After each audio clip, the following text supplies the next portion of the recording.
voudrais remercier Pierre-Antoine Gailly de nous accueillir comme chaque année sur le campus d'HEC, sur ces terres, et de le remercier pour son discours très chaleureux, très sympathique et supporter. Merci infiniment Pierre-Antoine. Chers amis, merci de votre présence et merci d'être venus aussi nombreux à ces universités de 2013. Je voudrais aussi remercier tous les intervenants qui vont se succéder durant ces 3 jours, débattre avec nous. C'est un moment important car il permet de se retrouver, d'échanger, de partager, comme d'habitude, de réfléchir collectivement, de s'interroger sur notre rôle et notre rapport à la société française. Alors c'est aussi ma première université d'été depuis mon élection. Je suis très ému, très ravi de vous accueillir aujourd'hui, honoré de vous représenter, et avec toute mon équipe ici présente, les 9 présidents de pôle, qui sont Geoffroy Bézieux, Patrick Berlasconi, Jean-Claude Polo, Bernard Spitz, Thibault Lansal, Jean-Pierre Lepard, Emmanuel Perron, Anne-Marie Coudert, et tous ces gens-là, ces 9 patrons, c'est l'équipe et c'est avec eux qu'on va travailler durement, et je les remercie de s'être engagés à mes côtés et de me faire confiance. Bravo.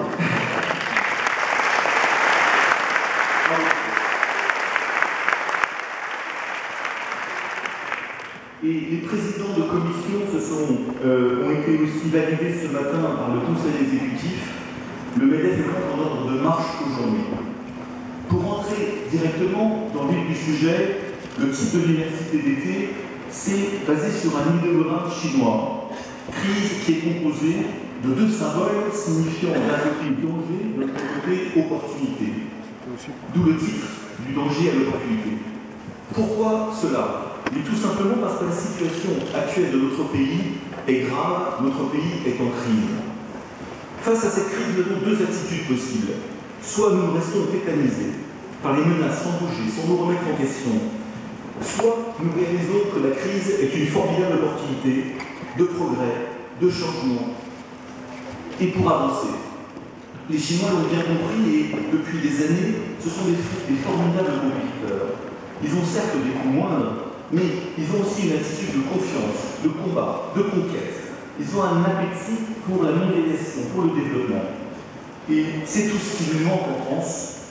Nous qui en France avons surtout des charges, des taxes et une complexité délirante qui anesthésie toute volonté de se développer, de croître, de se battre et de créer. Cet idéogramme résume aussi le programme du MEDEF pour des années qui viennent. Regarder la réalité en face, dire la vérité, mais expliquer comment rebondir, comment faire gagner notre pays. Commençons par dire la vérité. La France est à la croisée des chemins aujourd'hui, et je le crois profondément. Le choix devant nous est simple. Soit renoncer, se laisser aller à la facilité de l'habitude, et continuer à glisser doucement vers le gouffre des 12, 13, 14, 15% de chômage, en poursuivant les mêmes politiques qui, depuis 30 ans, rendent obèse notre sphère publique, asphyxient et ligotent nos entreprises. Soit accepter enfin sans retenue et sans complexe les règles de l'économie de marché, de la mondialisation, et tirer profit de la mondialisation en modernisant et en réformant notre pays. On nous dit que le pays est sorti de la crise car nous avons une croissance de 0,5% au dernier trimestre. Qui parmi vous oserait expliquer à vos actionnaires tout va bien, nous avons eu au dernier trimestre une croissance de 0,5% de chiffre d'affaires? Soyons sérieux et cessons de nous raconter des histoires. Notre pays est aujourd'hui bloqué, encalminé, comme un bateau dans la vase. Il ne retrouve pas la croissance et est échoué en attendant une vague plus forte que les autres le bougent légèrement. Mais nous ne pourrons pas retourner en haute mer en attendant passivement que la marée monte. Il faut alléger le bateau, il faut que nous acceptions de nous délester pour retrouver une ligne de flottaison normale. Puis il faudra retrouver aussi un cap en bac de France. Quand je dis ça, je ne fais pas de politique. Je ne dis pas que c'est la faute du gouvernement actuel, que tout va plus mal depuis 1 an. Non. C'est la faute de tous les gouvernements qui se sont succédés depuis 30 ans, ça fait 30 ans, qui laissent les dépenses publiques filer et pour financer cette course en avant, alourdissent les impôts et les taxes des entreprises.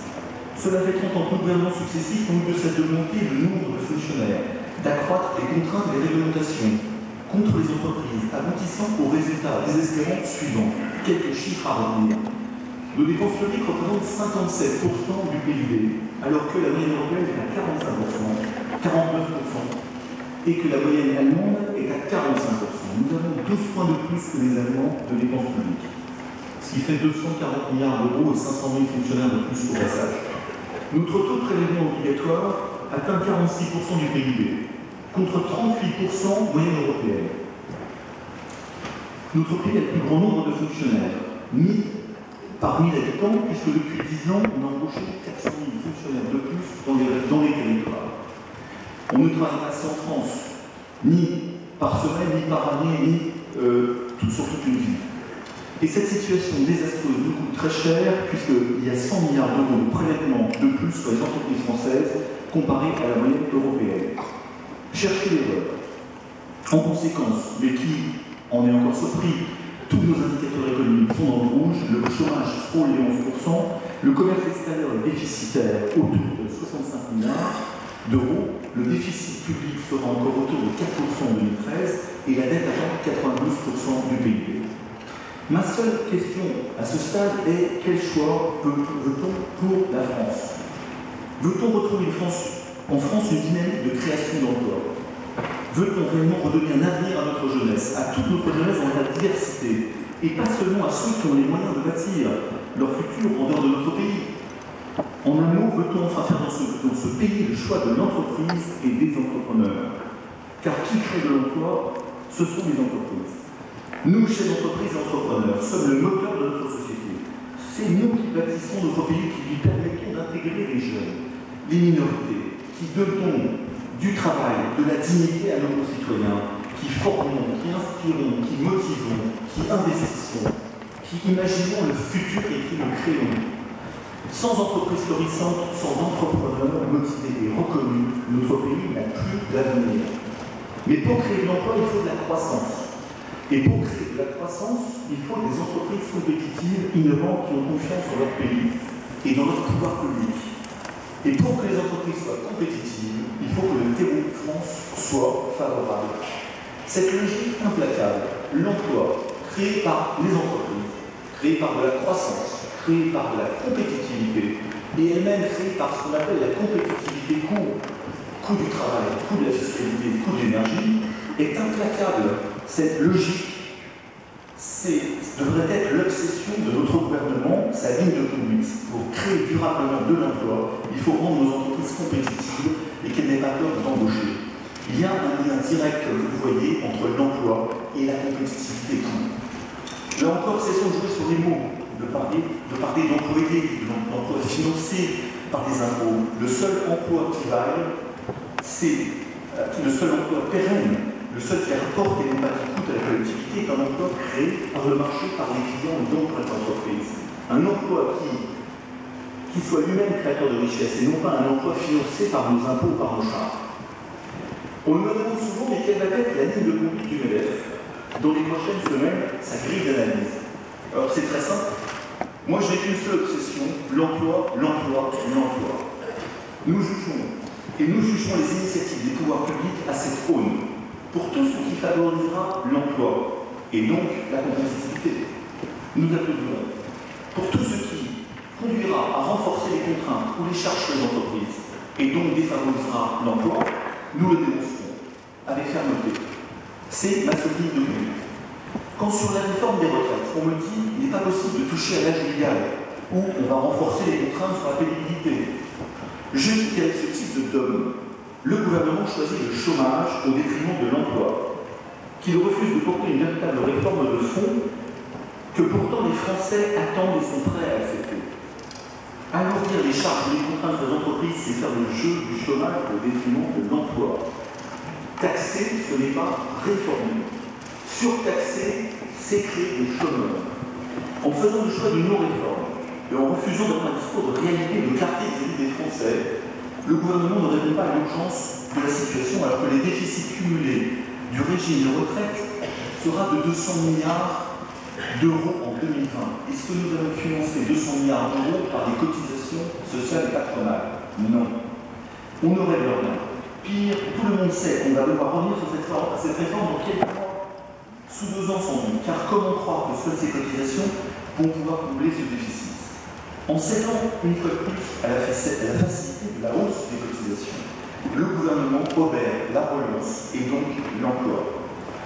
Quand sur la transition énergétique, on choisit d'encourager des logiques suicidaires de décroissance, au lieu de miser sur nos points forts technologiques, et d'en développer de nouveaux, je dis qu'on choisit le déclin à l'ambition. Oui, la transition énergétique est essentielle, elle est indispensable. Il faut consommer moins, il faut polluer moins, il faut être plus vertueux. Mais cela ne veut pas dire retourner à la bougie, vivre moins bien, avec moins de confort. Nous ne pouvons pas choisir le retour en arrière et le déclin. Là encore, faisons le pari de la science, de la recherche, de l'innovation, de la conquête des entreprises pour régler ces problèmes techniques. Donnons-nous au moins la possibilité d'étudier sur le plan de la recherche les gaz de schiste et leur exploitation. Si, dans les années 60, nous avions écouté des opposants en gaz de lac, nous n'aurions pas développé cette magnifique filière technologique, nous n'aurions pas enrichi toutes les régions, et nous n'aurions pas développé ni Alpha-Vitel, ni Madovac, ni les centaines de milliers d'entreprises fournisseurs de ces 2 grands groupes. Comme sur le PLF 2014, le gouvernement envisage de taxer de manière supplémentaire les entreprises de 3 milliards d'euros. Je dis, là encore, on choisit de détruire de l'emploi. Arrêtons d'inventer de nouvelles taxes. Notre pays est dans le mur. Nous le savons tous les Français. Mais on applique toujours la même recette depuis 30 ans. J'ai un déficit, j'ai un problème de logement, de chômage, de famille, d'écologie, d'environnement. Je taxe. Alors je taxe. Et je taxe les entreprises, les ménages, qu'importe, je taxe. Le carnet de chèques est couvert. Puis je me rends compte que ça ne fait pas d'activité. Alors je monte le chômage, alors je crée le dispositif fiscal qui adoucira l'impact de la taxe. Un crédit d'impôt par exemple. Puis après je me rends compte que le crédit d'impôt il faut le financer, donc je recrée une nouvelle taxe. C'est absolument incroyable. Je taxe, je crée l'exception pour régler le problème de taxe, et j'invente la taxe qui va permettre de financer l'exception. Tout cela est ubuesque, tout cela est ridicule et dramatique. Et on se retrouve dans la situation qu'on connaît aujourd'hui. Nous avons 100 milliards de charges de trop sur les entreprises par rapport à la moyenne européenne. Ce n'est pas moi qui le dis, c'est le rapport Gallois. C'est tous les rapports qui se sont succédés depuis 10 ans.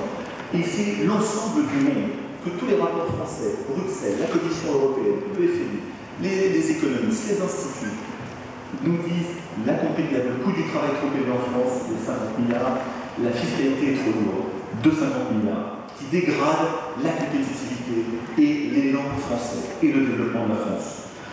Quand je dis qu'il faut 100 milliards de baisse de charges sur 5 ans, c'est 20 milliards par an. C'est une diminution de 1,7% du budget de l'État, qui est à 1150 milliards, ce qui fait 1,7% par an.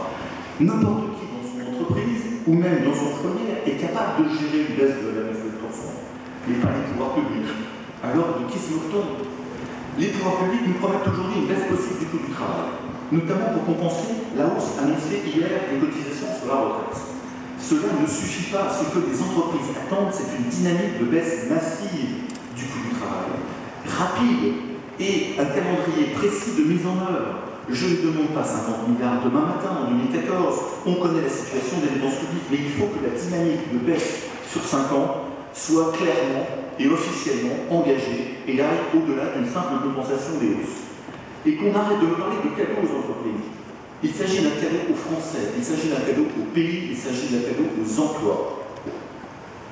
Nous avons besoin de cet engagement. Enfin, je voudrais parler de la réglementation. En France, pour être sûr que l'animal, entreprise ou ménage, soit non seulement asphyxié par toutes les taxes, mais aussi ligoté par la loi. Alors je rajoute des textes avant de finir. Cela fait 30 ans que cela dure. Nous faisons exactement le contraire de ce qu'il faut faire.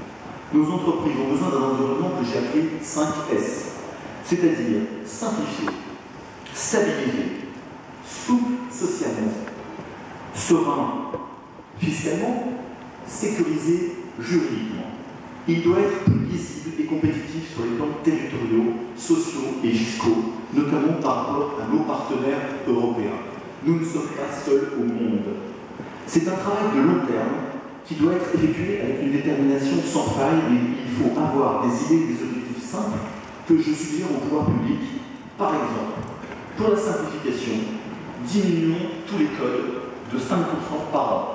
Et nous en avons 85, dont 3 codes de plus de 3000 pages. Code du travail, code des impôts, code de l'urbanisme. Et nous avons 400 000 normes. Supprimons aussi 2 textes quand on veut en créer un. C'est ce qu'ils ont fait en Angleterre avec le principe du one in, two out. 1 dedans, 2 dehors.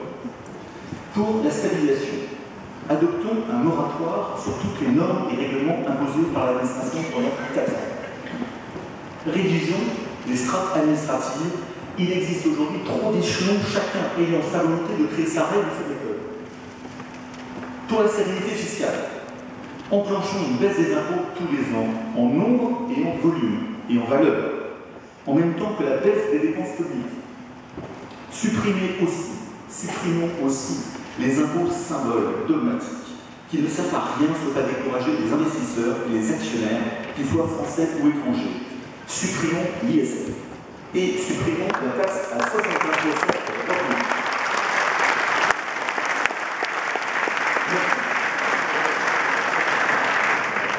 Supprimons l'ISF et supprimons cette taxe à 75% sur les revenus qui font tant de dégâts en France, pour notre image, en France, en Europe et à l'international, et pour l'attractivité de notre pays. Pour la souplesse sociale, refondons la durée légale du travail en réglant le sort définitivement de 35 heures.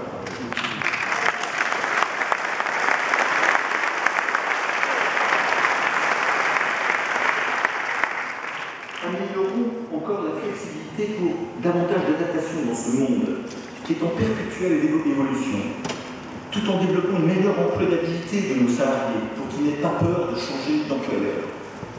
Pour la sécurisation juridique, cessons de considérer les chefs d'entreprise comme des délinquants. Diminuons l'insécurité juridique sur les plans de sauvegarde de l'emploi ou sur les fermetures d'usines. Cessons l'ingérence de la justice sur les affaires économiques procédant de la vie normale des entreprises. Je ne continuerai pas cette litanie, je pense que vous m'avez compris, ce sont les dangers d'une crise aujourd'hui qu'il faut traiter. Qu'en est-il des opportunités? Reste-t-il de l'espoir pour notre pays? Oui, évidemment, car la situation est grave, mais elle n'est pas désespérée. La France reste un grand pays, un immense pays, avec des atouts absolument incroyables.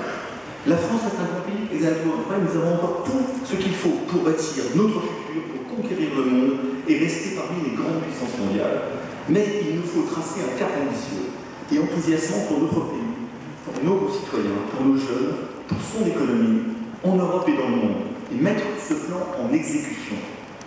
Cette ambition économique, sociale et sociétale, les entrepreneurs de notre pays vont l'affirmer dans les mois qui viennent. C'est l'objet de cette grande initiative 2020, Faire gagner la France, que je vais lancer cet après-midi avec vous tous, et dont l'animation a été confiée à Jean-Pierre Letartre.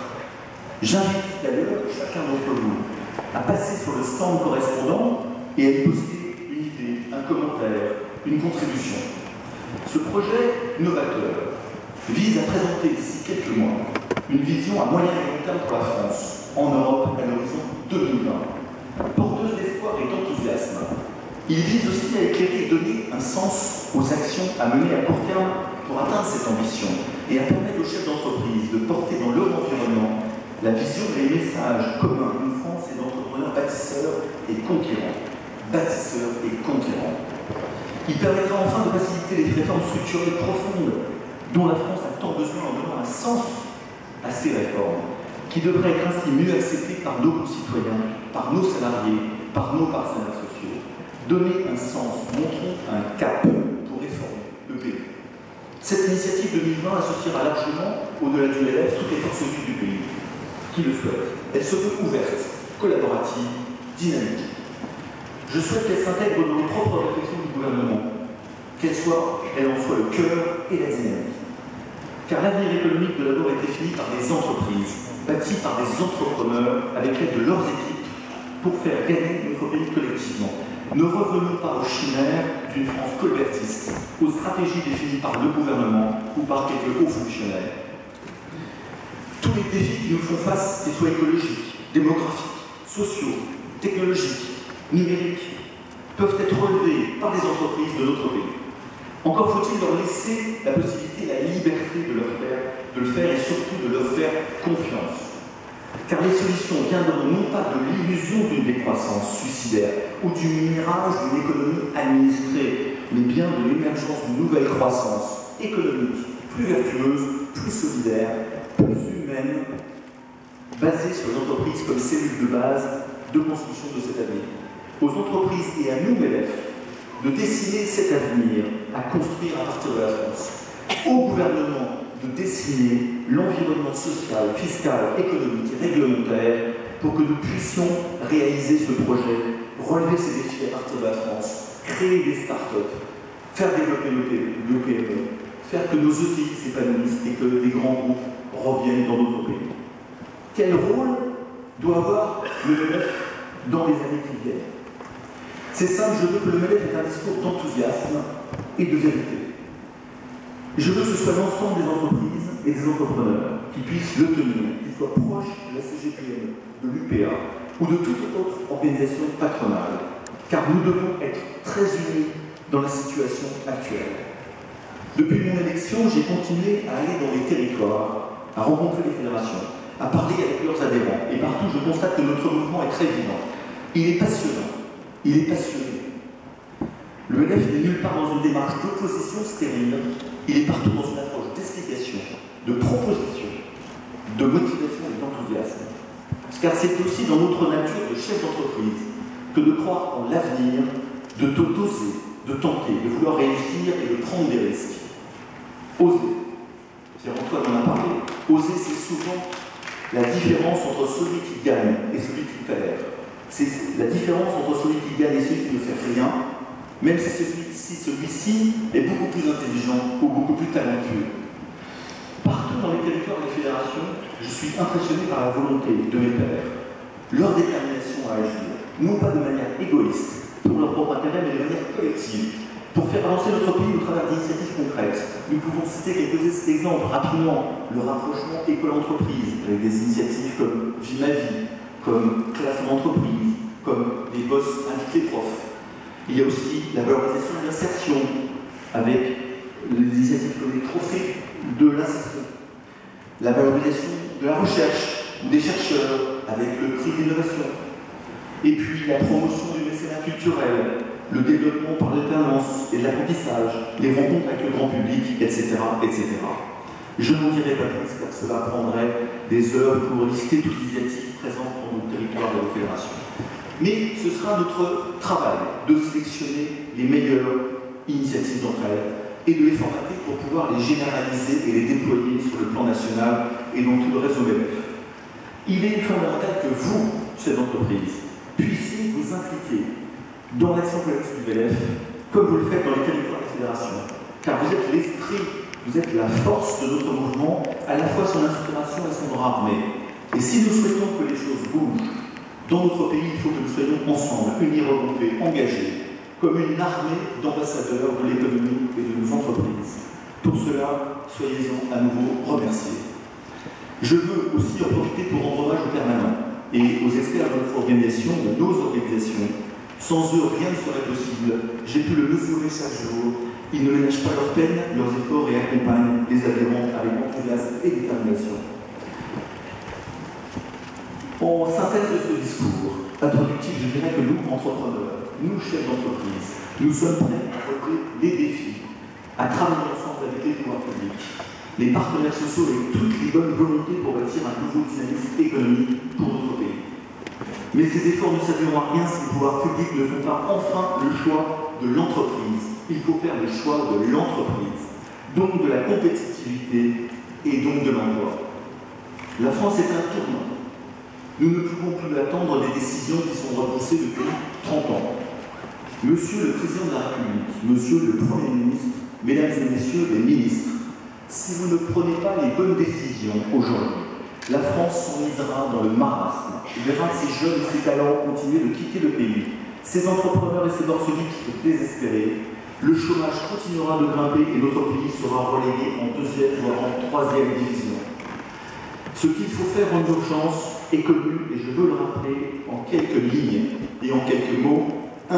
La fiscalité. La fiscalité des entreprises doit baisser de 50 milliards par an par le biais d'une action rigoureuse sur les dépenses publiques pour retrouver de la compétitivité. 2. Les cotisations.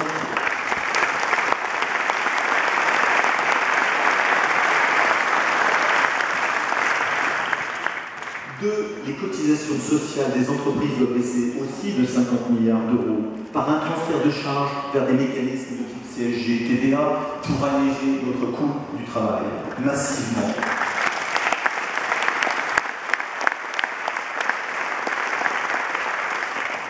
3. La simplification de notre environnement réglementaire et législatif doit enfin devenir une réalité avec des objectifs clairs, constants et suivis pour que le site France redevienne attractif. C'est tout.